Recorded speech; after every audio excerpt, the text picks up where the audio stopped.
What's up, guys? It's your boy, Barca Boy 103, and welcome to another reaction video where today we're going to be reacting to Pet Talks Football's video on the 2026 squad of Barcelona is not normal. Of course, talking about the season ahead, how the squad is currently looking, so maybe hopefully more improvements we'll have later on, and how much of a threat Barcelona will be in Europe, specifically going into next season, following the back of our fantastic season from the season before. It's now time to either match that, but most importantly match that with more significant improvement in outcome and results on the pitch. But before we get into it, of course, make sure you guys drop a like down below and subscribe down below if you haven't already, and let's get right into it. Joan Garcia, Nico Williams. The new look Barca team is scary. Flick surprised everyone by winning 3 trophies in his first season, and he did it with just one big signing. He took the team that Xavi left on and transformed them into the best side in Europe. And now with Real Madrid going through a transitional period with a new manager, Barca have a chance to really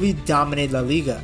You know, that's actually a really good point that I don't think anybody's really touching upon, that Madrid now are going through transition. Again, they could still, you know, do some damage in transition like we did under Xavi's first full season. We won the double. Not saying that they cannot do anything, but the fact that there is some transition, there is question mark, there is a new start, it's going to be 50-50. Either it goes really well for them and they actually challenge us, maybe even take some trophies off us, or they crumble, it doesn't work out, too many big heads, Xabi Alonso not being enough or whatever it may be, and we can capitalize on that. So it's a catch and two, it can go either way, but that situation is also a big reason to why there could be an extra push from Barcelona this upcoming season. The club sees it, hence the investments that are being made to help Flick's project. The team dominated in 2025, but even amongst the great moments, there were some cracks that began to show. Things that were holding Barca back from complete dominance. Well, those issues were identified and immediately fixed, with the first being the goalkeeping situation. For years, a small share of Barca fans consistently talked about how Ter Stegen wasn't elite as he used to be. That despite some great league campaigns like 2023, he was very unreliable in big Champions League nights. They were correct, as Flick identified after just one season that a new goalie was needed. Well, enter Joan Garcia, a talented... I mean, that is a good point as well, that a lot of Barca fans have been not fans of Ter Stegen probably since Anfield, if we're being honest. I kind of, you know, flipped in the last year or two. I will be honest. I think I didn't really... A lot of people said in Anfield that, oh, he should have done better. He could have made some saves. I just said the whole entire team was shit, right? But the issue with Ter Stegen has always been consistent, and that is his form in Europe is not the same as his form in Spain. Even his best season, which I believe is the 18-19 season, when we went, of course, Anfield season, I think that was Ter Stegen's best individual season. In Europe, wasn't really called upon too much. You know, against Lyon, we thrashed him. He only conceded 1 goal. Against United, he went and got clean sheets. So he didn't really have to, you know, turn off. Of course, against United, he did make a good save from Rashford, I think, at the Camp Nou. But in big moments in Europe, he always crumbles, and that's evident throughout every single campaign. He does well in Spain, of course, won the Zamora finally for the first time in 2023, but the cracks have been showing, and then I think the cracks were really exposed in the last season, and especially with him being injured, then coming back. His injury record has been very, very poor over the past few years. He's probably been out more injured than he has played games, and I think it's probably time to pass down the mantle down to Joan Garcia, of course. Goalie who basically single-handedly stopped Espanyol from getting relegated. When you look at the statistical comparison between Ter Stegen and Garcia, you understand why this change was needed. As you can see, besides number of passes and long passes accuracy, Garcia dominates Ter Stegen in basically every category. That's actually a good point, because people think that, oh, Joan Garcia is Spanish, he can pass out from the back. He can pass out from the back, but he ain't at like your super elite level of, you know, your Ter Stegens, your Alissons, and stuff like that. So there might be some failures in his game there, but with the how the defense is, you know, shaped up, it tends to rely a lot more on the defense working the ball out from the back. You even see with Szczesny, he's not really the best passer from the back. That's why he always, you know, does a cushion pass. And Naki Peña as well, despite him having the ability, never really put it into fruition. So I think that back line is suited for a goalkeeper that's not really super reliant on his feet. But Joan Garcia is definitely one of those options where you can say that with his feet, he's not, you know, at the elite level for sure. Better shot stopper, he performs more defensive actions, and he's better in the air. Now, of course, he played for a worse team, so naturally he's going to be forced to make more saves, more defensive actions. When you are a goalie on a relegation level team, you basically get peppered with shots. But the thing is, not only did Garcia have the most saves in La Liga, he also had the best save percentage. That efficiency is what makes him such a great goalie and why he's such a good fit for Barca, because naturally now he's going to face less shots, but he's going to have to be more clutch than ever. Because there's only going to be a few opportunities where he's going to be tested, but in those opportunities, he has to be on his toes and he has to bail out the team with a save. According to The Athletic, Garcia prevented 8 goals based on the quality of shots that he faced. He also claimed the most crosses. That's just crazy. This part should really get Barca fans Don't forget about his price as well. because Ter Stegen never dominated his box. I mean, I have to constantly show this Suarez clip. This clip is so iconic. Because once, I think this is their second downfall, if I'm being honest, started from this. Once Suarez said this, people were like, oh my god, he's actually right. Finally someone is saying it. And that kind of started, not the Ter Stegen hate campaign, but a lot of the Ter Stegen doubt, I would say, in the fan base. But this clip is so good. Stegen would never come off his line, but Garcia is the opposite. He dominates his box. He also managed to keep 8 clean sheets in the 2025 season, which is actually very impressive when you consider the fact that Espanyol had a leakier defense than Bonnie Blue. He was keeping Espanyol in games they had no business staying in. In just his second La Liga match, Garcia made 7 saves to earn a clean sheet away at Atletico Madrid. A few days later, he helped Espanyol win their first match of the season against Rayo Vallecano. On tougher nights like facing Real Madrid and Real Betis, Garcia stood tall. Against Madrid, he made 10 saves, and Espanyol still got bent over and hammered 4-1. Against Betis, he made 10 saves again, and he saved the penalty, and they still lost. He was the only reason that Espanyol ever had a chance in any match. In February of 2025, Espanyol actually beat the coach of Espanyol, I mean, he might mention it here, Real Madrid 1-0. Back when Madrid were at no, he doesn't mention it. The coach of Espanyol said that Joan Garcia is their Messi, pretty much. Messi for us, you know, especially in the last few years he's at the club, won us games, did everything for us, everything went through him. And the Espanyol coach was saying he is our Messi. He saves us games, he wins us games from the goalkeeping position, which is probably one of the hardest things to do in football, which shows the level and how good he is. And the only reason they won this game was because of Garcia. Against Valencia, he made a save so acrobatic that they called him the Blue and White Angel. His highlight saves actually became a regular thing. He won La Liga Save of the Month for both February and March, the first player ever to win it back-to-back. One of the saves was a lightning-fast reaction to a powerful shot from Lucky Bacchio at Sevilla. He also saved 2 penalties in a single game against Mallorca. Now, just to put it into context, Ter Stegen has 2 penalty saves in total throughout his entire La Liga career. If we go back to that data and I'll tell you what, Ter Stegen's penalty saves is in game is quite embarrassing. To be fair, in penalty shootouts, he's come up clutch for us. Sociedad in the Super Cup semi-final and under Koeman saved us. Super Cup under Xavi as well to win our double against Betis. Did really well. But in actual penalties in games, he's just woeful. I think in his first 2 years, he looked... I remember making some big penalties. Would it be? I think the one he showed were just La Liga, 2 La Liga penalty saves in his whole career. But remember him making saves in the Copa del Rey and the Champions League. Remember like a Celtic and stuff like that, where he was somewhat reliant. But since he became the number 1 goalkeeper, I mean, his penalties have been embarrassing. Again, in-game penalty shootouts, different thing. In-game penalties, woeful. Joan Garcia had a higher short passing percentage, and that's because Garcia is also very good with his feet. He isn't just a good shot stopper. And I would argue the only reason his long passing percentage is worse is because he played on an Espanyol team that couldn't string together 2 passes. So he constantly had to hoof the ball up to nobody just to relieve the pressure from the back line. He really is the perfect modern day goalie. He's fast, he's calm, brave. His biggest strength is of course his shot stopping. He's fantastic in 1v1 situations. He doesn't panic, he stays big, reads the situation, and reacts accordingly. Time after time, he stopped what looked like certain goals, which is great because I feel like Ter Stegen at times is the opposite. He makes very savable shots look impossible. Coaches and journalists have said that Garcia has that real clutch gene, the kind of player who makes that one save that changes everything. A draw becomes a win, a loss becomes a point. And that's exactly what Barca need, because Barca don't get peppered with shots. They just need a goalie who can pull out that miracle save when they need it the most. And there's one more thing. But it's hard to Garcia adapt to that from plays being, like an extra his defender. position He now. reads the game well and is very comfortable rushing out the box to stop through balls before they become dangerous. He has all the qualities needed to be a real sweeper keeper. He knows when to come out to clean up behind the back line. And Barca desperately needs someone like that because of how high of a line Flick likes to play. Having a goalie who is both comfortable on the ball and knows when to come off his line to sweep behind the back line is so important. It makes the team so solid defensively. But in my opinion, more than anything, this move shows that Barca are becoming more ruthless. I mean, firstly, they're taking a 24-year-old keeper from their city rivals. This guy came through Espanyol's academy. He's a local kid. Let's be honest, this will probably be the one and only time in our lifetime that we sign an Espanyol player, unless they produce something else.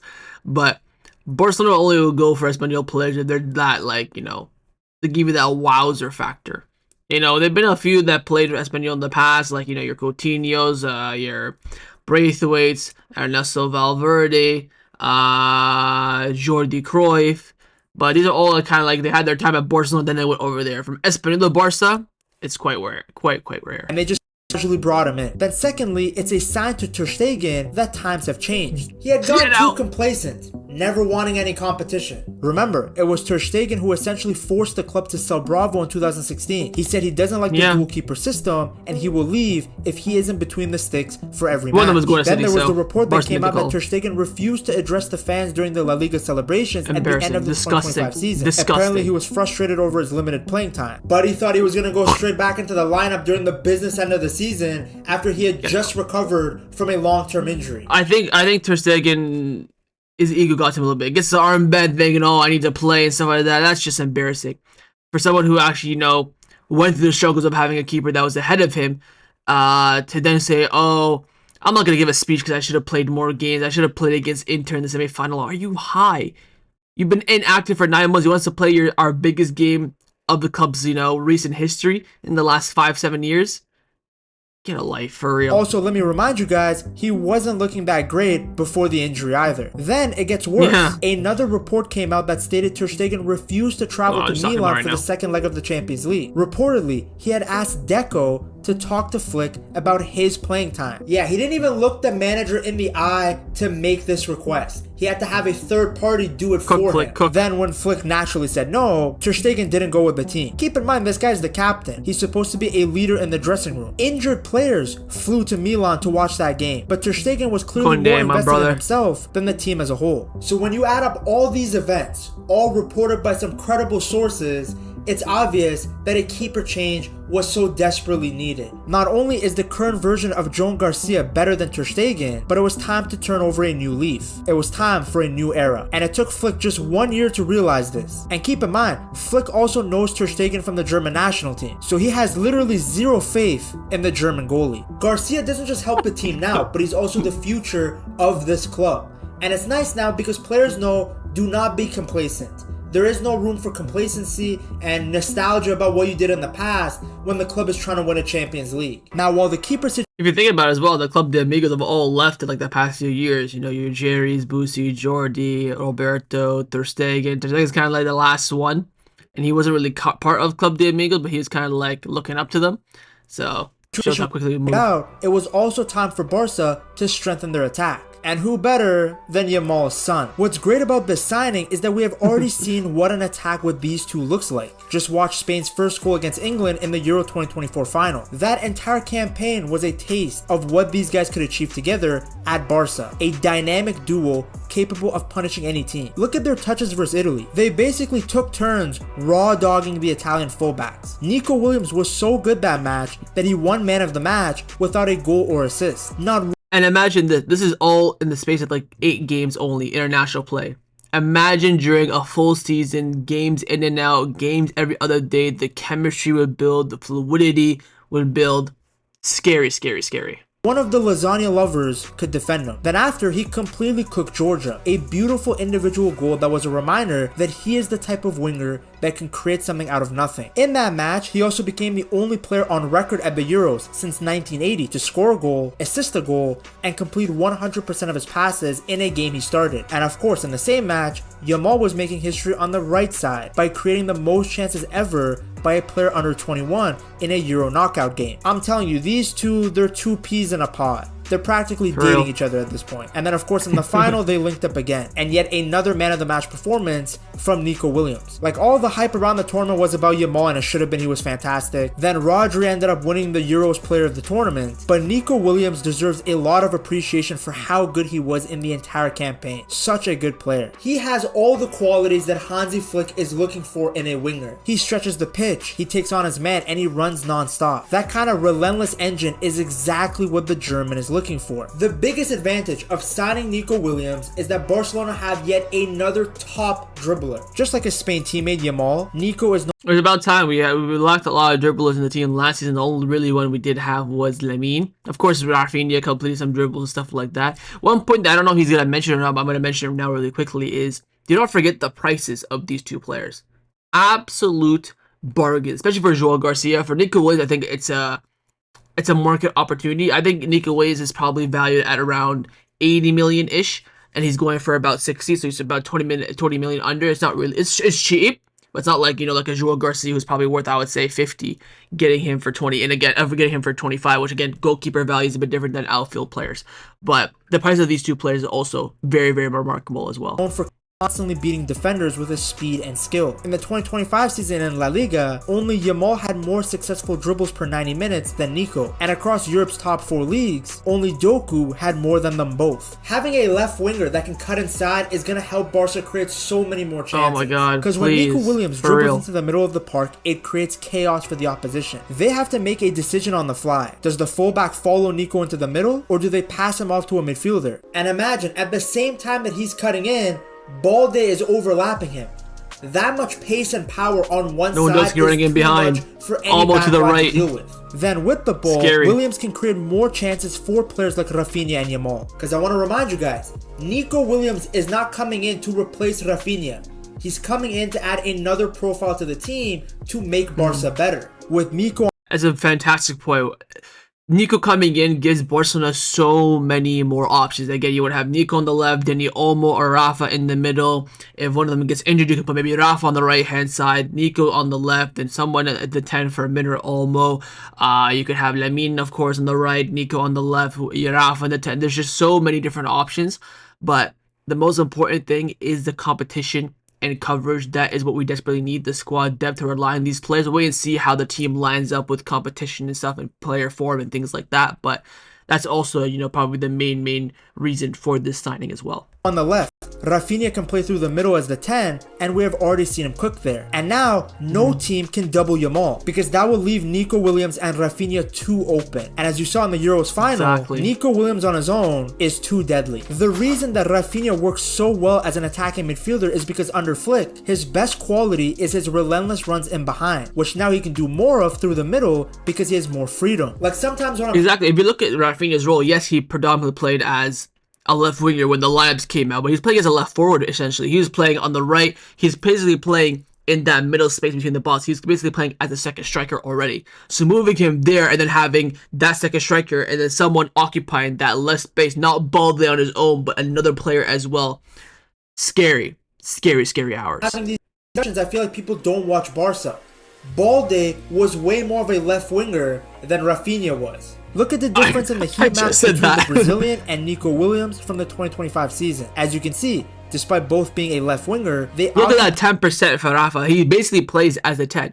When I do my match analysis after most of the games, and we look at the average positioning, he is basically right beside Lewandowski. That left-hand side is all Balde, and that's why Balde is always more forward on the average positioning than Koundé is, because Koundé has Lamine. He lets Lamine cook. Balde has to kind of do the work of two players. With Nico there, it's going to be hard for teams to stop it, like seriously. By different areas of the pitch. You see how well PSG do it as well with Cavani and Nuno. He stays wide near the sideline. Rafinha, on the other hand, has been given more freedom by Flick. He often moves into the central areas, just outside the box. And he was literally playing as an attacking midfielder or a number 10. According to data from Skill Corner, no player received the ball between the lines in La Liga in the 2025 season than Rafinha, which is a reminder to everyone that despite being listed as a left winger, Rafinha operated as a more central figure. In fact, he started as the number 10 in the first 3 games of the season, you know, back when Olmo couldn't get registered. But since Barca didn't have an elite left winger, Flick put him on the left, as soon as Olmo was available. And I mean, look at the positions that Rafinha has played across the pitch in his career since 2021. This is a guy that can play anywhere. So no, the guy who just had a Ballon d'Or worthy campaign is not being dropped. He's just being complemented by another player who can create something out of nothing by himself. Add in the fact that Olmo misses 4 months a year regularly, and that attacking mid-role... I was just thinking that too, like, it's gonna suck for Olmo being, of course, our star signing last summer, but hopefully Julio Toulouse can work his magic on Olmo and keep him fit. But he is quite unreliable, and we talked about this already last season, even before we signed him, the injury concerns. But when I think when all of them are fit, Olmo starts. I think Olmo's that good. Whether I could see Lua getting dropped. Maybe you put like Rafa or Olmo false 9, then the other one in behind, or them two interchanging, because I think Olmo is that good. It's going to be hard to keep him out of a starting 11 on a consistent basis, fully fit. It's going to be hard. So this is the competition that we do need. Maybe we see Nico back on the bench. Maybe we see the Yamal being rested. Maybe with so much players being available, we can maybe rotate one per game. So Yamal gets rested one game, Rafa, Nico, Olmo, and just interchange. The squad will be that good. It'll be that elite with the many games that we already have in a calendar. So I still think Champions League final tomorrow. My prediction is that Olmo does start, but who's around him is going to be the big question mark. But I think Olmo is that good. Rafinha's. Now you may be saying, well, what about Fermin Lopez? Guys, we live in a time in football where depth is no longer a luxury, it's a necessity. The club is in 4 different competitions. Everybody's gonna get their chance. Flick needs to be able to rotate without seeing a drop-off in quality. And have you seen Barca's winger depth? It's practically non-existent. You can't just go from Rafinha and Yamal to Pau Victor and Ansu Fati. You can't even count that's Rafinha. Literally exactly what was happening in 2025. But boys, let me just go back there quickly. Let's peep this squad. My God, get Jordan Martin out, and this is a perfect squad right here. Like, adding Nico to this, you already have Joan Garcia in the back line. Just a fullback is really needed in the squad. It's just perfect. In 2025. The other issue for Barca was that even though they scored for fun, they attacked a lot through the middle. As you can see, no side in La Liga funneled their attack through the middle more than Barca. Peep the right side too. 36% of attacks going through just Yamal. What a beast. Yamal, the problem with the middle approach is that when you play those haram low blocks, it's very difficult to break them down. When Leganés and Mallorca are putting their whole team, fans, director of football, and the water boy behind the ball, you are not going to get through just forcing it down the middle. You need to have width. And since Yamal loves to cut inside, and Rafinha was already in the middle, it was basically just Balde that was actually stretching the opposition. With Nico Williams added to the mix, Barca finally have natural width on both sides. Very much like the setup that we saw Spain use. Look at this graphic right here. It shows Nico Williams' preference to attack down the line and stay wide. By him staying wide and being able to cut inside, he becomes so dangerous. Because from there, he can see the space in front of him and go at defenders one-on-one. He's fast and strong, pushing the ball past defenders into space. But he's not a running merchant like Valverde. He's also skilled in tight areas. He uses clever body movement to trick defenders and create space to go past them on either side. That's what I love about him. He doesn't just have to cut inside to beat his man. He can beat him on the outside. Listen to this clip right here about Henry specifically talking about wingers that can beat their defender going to the touchline. I respect people that also want to beat their fullback on the outside. Yeah. That's when I know you're a good dribbler. If you come inside 1-2 with the 9 or go inside and curve it, even now, I don't know if I would score. It's easy to dummy, going back inside and shoot. Beat your guy on the outside, that's why I know you're a good dribbler, because then you dislodge everything. Center back has to come and meet you, then you free your 9 inside. Fortunately, Nico can do both. Then when he gets that bit of space that he's looking for, he can do 3 things. He can either go to the touchline and cross the ball back in, he can cross it in directly like he did against Barca in the Copa del Rey, or he can go further inside himself, and shoot it himself. Nico Williams doesn't just help Barca on the ball.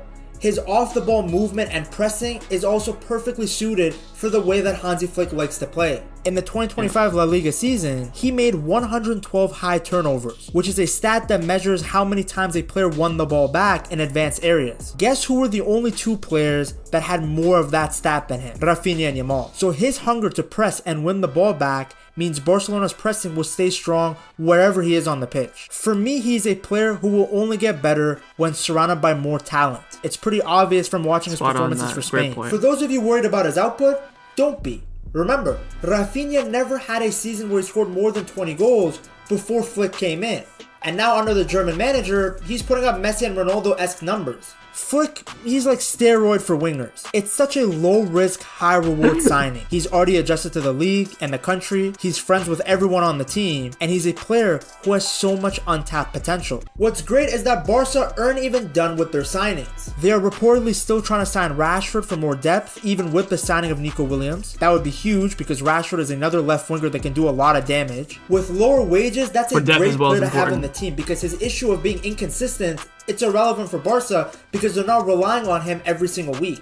There's also reports about Grimaldo coming in, which would also be fantastic because there is no left back depth. The drop off from Balde to Gerard Martin is way too big. Not just in terms of quality, but because there's such different profiles. Respect to Martin for trying his best. He even got that nice assist against Inter Milan. But at the end of the day, I don't think this guy is Barca quality. Barca need another fullback who can actually help attacking wise. Because without Balde, even Rafinha didn't look the same. Flick's system doesn't work with a center back playing at left back, no matter how good that guy is on the ball. I don't know how this guy hasn't been signed before. He's Spanish, a La Masia graduate, a fantastic left back, really good on the ball. I always thought that he was going to be the Jordi Alba replacement, yet he somehow ended up in Germany after leaving Benfica. Now, I didn't cover the rest of the established guys because... But I'll end his video there. Great, fantastic video full of analysis and stats. Make sure you check it out. Link is in the description below. But he covers basically everything you need to hear for next season. That the most important thing that I want to highlight from this video is that the holes in the team, in the Barca team from last season, is very evident. There's 3 of them. Yes, you can maybe have other fixes as well.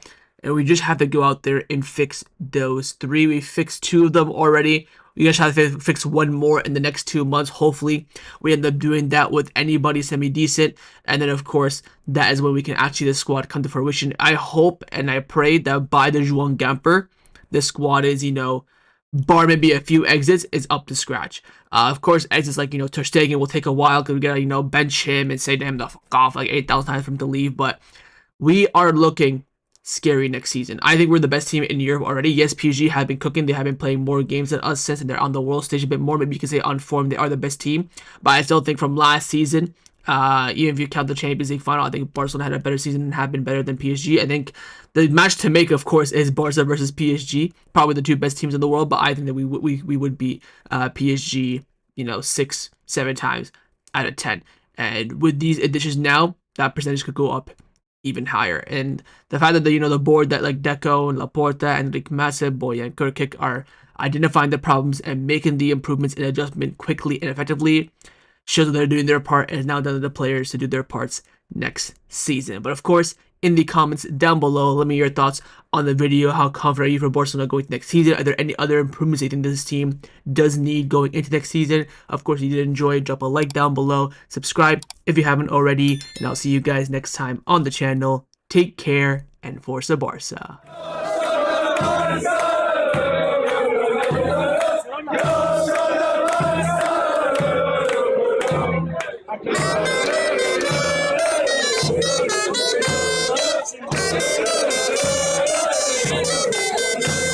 Yeah!